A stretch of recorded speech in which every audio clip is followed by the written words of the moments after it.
Adiala jail کی بھی اگر ہم بات کریں، بانی پی ٹی آئی اور بشرا بی بی کی ملاقات کے بعد 5 اگست سے نئی تحریک شروع کرنے کا اعلان کیا ہے پی ٹی آئی نے. آپ اس اعلان کو کس سیاسی حکمت عملی کا حصہ سمجھتے ہیں؟ تحریک انصاف کا تو یہی کہنا ہے کہ وہ دیگر حکومت مخالف جماعتوں کو بھی ساتھ ملانے کی کوشش کرے گی. یہ اور بات ہے کہ آج تک وہ ملا نہیں سکی، آج تک وہ مولانا صاحب کو اس پوائنٹ پہ نہیں لے کر آ سکی. کیا موجودہ سیاسی حالات میں ایسا اتحاد آپ کو نظر آتا ہے؟ میں آپ کو یہی مثال دے دیتا ہوں. جب سری لنکا میں موومنٹ چلی تو کس پہ چلی؟ مہنگائی پہ چلی، اشرافیہ کے پرکس پہ چلی. بنگلہ دیش میں چلی تو ان کا کیا یہ نوکریاں آپس میں بانٹ لیتے ہو؟ پیٹ پہ چلی، معاشی ایشوز پہ چلی. اگر آج انڈیا میں موومنٹ چل رہی ہے تو کیا کہا؟ یار تم ہمارے میرٹ کو بھی چوری کرتے ہو تاکہ ہمیں نوکریاں نہ مل سکیں. اگر پی ٹی آئی واقعی سیریس ہے موومنٹ چلانے میں تو وہ کیا بات کرتی ہے کہ جی یہ جو بجلی میں آپ نے 2 نمبر معاہدے کر رکھے ہیں کیپیسٹی پیمنٹ میں، میرے روز گھر میں لوڈ شیڈنگ ہوتی ہے، جبکہ میرے ملک میں ایز اے سٹیزن حصے دار ہوں، 18,000 2,000 میگا واٹ جو استعمال کرتے ہیں اور جو 25 وہ جو مہنگا خرید رکھا ہے اس کا بل بھی میں دے رہا ہوں اور اس کے بعد لوڈ شیڈنگ بھی ہے میری.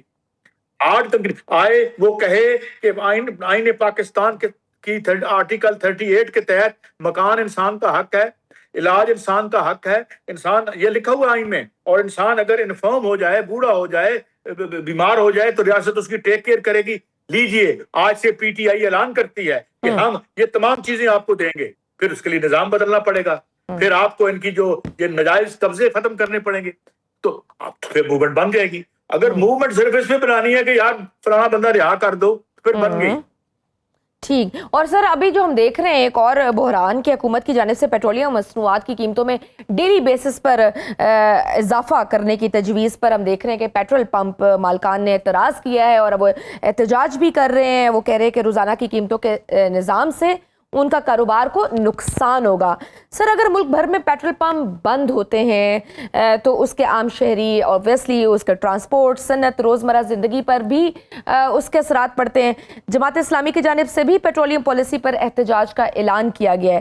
کیا یہ معاملہ صرف ڈیلرز کا مسئلہ ہے یا اب یہ ایک بڑا عوامی مسئلہ بنتا جا رہا ہے؟ یہ مسئلہ ہے کیا؟ بات یہ ہے کہ 8.5 روپیہ پیٹرول پمپ والا 1 لیٹر سے منافع لیتا ہے ہم سے. ٹھیک. پھر بیچ میں آئل مارکیٹنگ کمپنیاں ہیں. ٹھیک. پھر اس کے بعد پتہ نہیں اور کیا ہے، لیوی آ جاتی ہے 200 روپیہ. یہ بیچ میں جو لیچز آپ نے بٹھا رکھی ہیں ان کی کیا ضرورت ہے؟ کیا ریاست پاکستان جب وابڈا ریاست کے پاس تھا، $23 بلین کے پروجیکٹ وابڈا نے مکمل کیے، وہ وقت پہ مکمل ہوئے. یہ جب سے آپ نے ٹھیکیداری نظام لایا، آپ کو پتہ ہے، میں آپ کو مثال دیتا ہوں. ایک ہسپتال ہے لندن میں، اسے ہاسپٹل سسٹم ہے، اسے کہتے ہیں نیشنل ہیلتھ سروس. جب سے اس کو پرائیویٹائز کیا انہوں نے، وہاں پہ کیا ہوتا ہے، بندے کی ٹانگ ٹوٹی ہوئی ہے، پتہ کیجئے گا کسی سے، اس میں شو کیجئے گا، وہاں پہ ایمرجنسی میں ویٹنگ ٹائم کتنا ہے. جب سے آپ ٹھیکیدار کو اندر لے کے آئے ہیں، تعلیم آپ نے ٹھیکیدار کو دے دی، 2.5 کروڑ بچہ آپ کے سکولوں کو باہر بیٹھا ہوا ہے. آپ صحت آپ نے ٹھیکیدار کو دے دی، تو آپ کے جو 7 سٹار ہسپتال ہیں ان کا کام علاج دینا نہیں، علاج وہ 1-2% کو دے سکتے ہیں. ان کا اصل کام بائی ڈیفالٹ 98% لوگوں کو علاج سے محروم کرنا ہے. 6 لاکھ سے زیادہ عطائی بتائے جاتے ہیں ان کی اپنے جو عطائی. یعنی آپ ابھی نیٹ پہ جائیں اور دیکھیں کہ پاکستان میں نان سائنٹیفک میڈیسن پہ کتنے % لوگ ریلائی کرتے ہیں. ذرا گندے پانی سے مرنے والے بچوں کی تعداد دیکھیں. ذرا آپ یہ دیکھ لیں کہ جو انیمک مائیں ہیں، 5 میں سے 3 انیمک مائیں ہیں، سٹینٹڈ گروتھ کے مارے بچے کتنے ہیں. یار آپ یہ تو پریورٹیز ہی نہیں ہے نا اس موجودہ گورنمنٹ کی. تو یہ پریورٹیز ہی نہیں ہے سر. یہ تو آپ بہت پڑھے لکھے معاشرے کی باتیں کر رہے ہیں جہاں پہ واقعی ایک انسان کی زندگی بیٹر کرتی ہے. معاشرے کی میں بات نہیں کر رہا. مجھے یہ بتا نہیں، پڑھے لکھے معاشرے کی بات نہیں، سسٹم کی بات ہے. یہ سسٹم چند ٹھیکیداروں کے لیے، یہ ٹھیکیدار فرینڈلی جمہوریت ہوتی ہے جیسے میں کہتا ہوتا ہوں. تو یہ سسٹم کے خلاف ہمیں جا بجا ریوولٹ ہوتے نظر آ رہے ہیں. اس کی وجہ یہ ہے کہ اب اتنا معاشی حبس ہو چکا ہے، اتنا معاشی حبس ہے کہ ایون انڈیا کی مڈل کلاس کے جو بچے ہیں وہ یہ کوئی غریبوں کے بچے نہیں ہیں جو انڈیا میں نکلے ہوئے ہیں، ان کے ماں باپ فیسیں افورڈ کر سکتے ہیں۔ ابھی تو یہ نیچے جائے گی، یہ جو ٹریڈ یونین کے اندر نیچے اگر چلی گئی تحریک تو یہ مودی صاحب کی اب الٹی گنتی وہ گننا شروع کر دیں، وہ ان کا فراڈ اب آہستہ آہستہ انڈیول کر رہا ہے، ختم ہو رہا ہے، ننگا ہو رہا ہے۔ تو بات یہ ہے کہ اس سے سسٹمک فیلئر، اب تحریک وہ بنائے گا کسی بھی ملک میں، یا تو لیڈر لیس تحریک ہوگی، یا جس طرح ممدانی بنا رہا ہے، زوران ممدانی کی موومنٹ دیکھیں، یا برنی سینڈر کھل کے ادھر آ رہا ہے، یا کیا کہتے ہیں ڈیموکریٹک سوشلسٹ آف امریکہ جو ہے ڈی ایس اے، وہ وہاں پہ تیزی سے بن رہی ہے، اور لگ رہا ہے کہ بہت جلدی ممکن ہے یہ ریپبلکن، اگر برنی سینڈر نے دوبارہ سے جو غداری نہ کی، بٹرے نہ کیا امریکی عوام کو، تو وہ ایک نئی پارٹی وہاں پہ کھڑی ہو سکتی ہے۔ تو اس لیے یہ بدلا ہوا وقت ہے، جن لوگوں سے آپ بہتری کی توقع کر رہے ہیں وہ مسائل دینے والے مسئلہ ہیں، جس طرح میں نے کہا they are part of the problem, they are the problem and solutions lie beyond them۔ قاضی صاحب، آزاد کشمیر کے موجودہ سیاسی ماحول کو آپ کس نظریے سے دیکھتے ہیں؟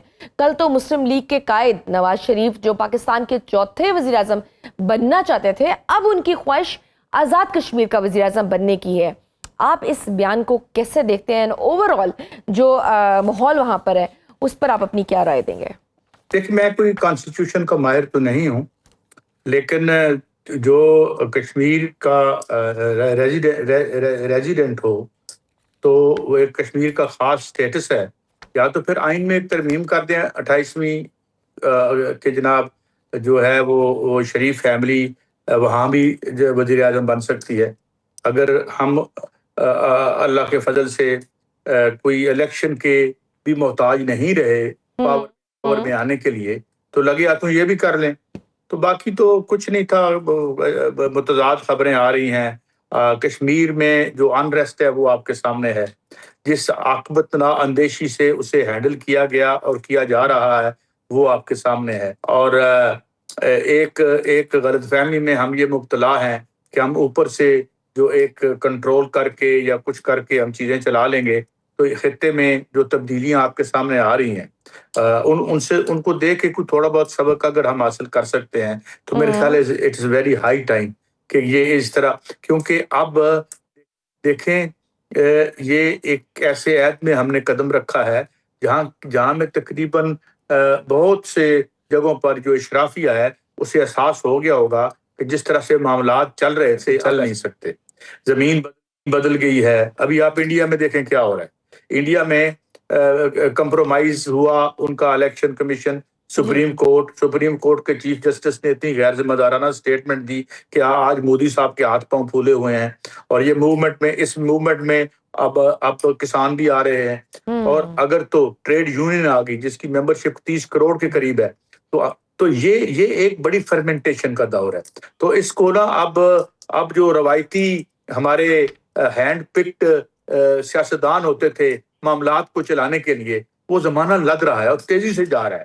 تو میرے خیال میں پاور دیٹ بھی جتنی جلدی سے ریئلائز کر لیں اتنا ہی ہمارے لیے، ہمارے ملک کے لیے بہتر ہوگا۔ باقی میں ایک نان سیریس سی ایکٹیویٹی سمجھتا ہوں، پنجاب ڈوب رہا ہے آج، جو ہے وہ جو این ڈی ایم اے جو بھی ہے اس نے جو وارننگ جاری کی ہے، جہاں پہ آپ نے یعنی بند تو بنوا نہیں سکے، کشمیر کے مسئلے حل کریں گے آپ۔ ایگزیکٹلی، ایک طرف پنجاب میں مسلسل بارشوں کے بعد سیلاب کے خدشات ظاہر کیے جا رہے ہیں، جبکہ دوسری طرف ہم دیکھ رہے ہیں کہ وزیر اعلیٰ پنجاب اپنی توجہ ممکنہ سیلابی صورتحال اور حفاظتی اقدامات پر مرکوز کرنے کے بجائے آزاد کشمیر میں انتخابی مہم چلا رہی ہیں اور جلسوں میں خطاب بھی کر رہی ہیں اور ترقیاتی منصوبوں کا اعلان بھی کر رہی ہیں۔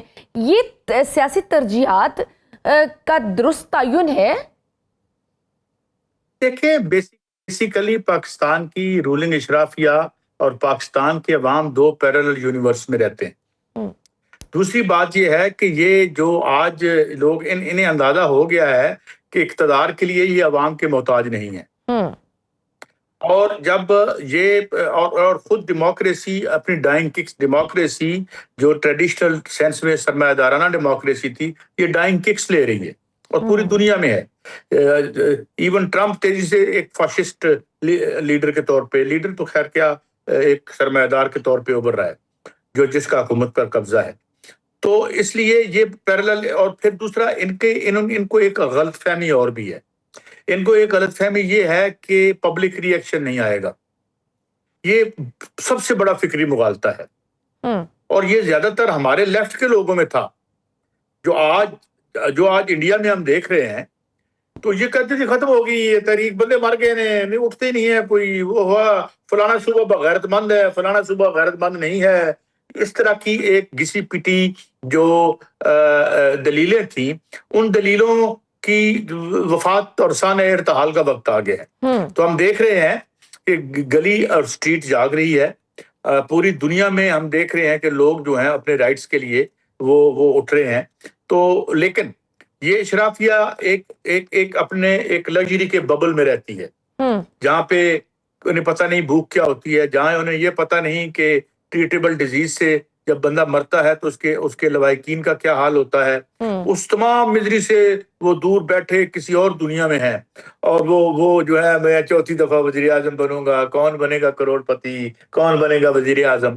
یہ اس طرح کی سوچ ہے. تو نیچے سے رگ نکل رہی ہے, تیزی سے رگ نیچے سے نکل رہی ہے, زمین نیچے سے کھسک رہی ہے. مودی جیسا لیڈر جو قابو نہیں آ رہا تھا, پوری وہ انڈیا کی جتنی ساری اپوزیشن تھی, کانگریس اور تھی, سی پی آئی, سب کو اس نے لٹا لیا تھا. لیکن اب کیا ہوا کہ مڈل کلاس کے بچوں نے اس نے جتنا تشدد کر گیا, اور ابھی تک تحریک ختم نہیں ہو رہی.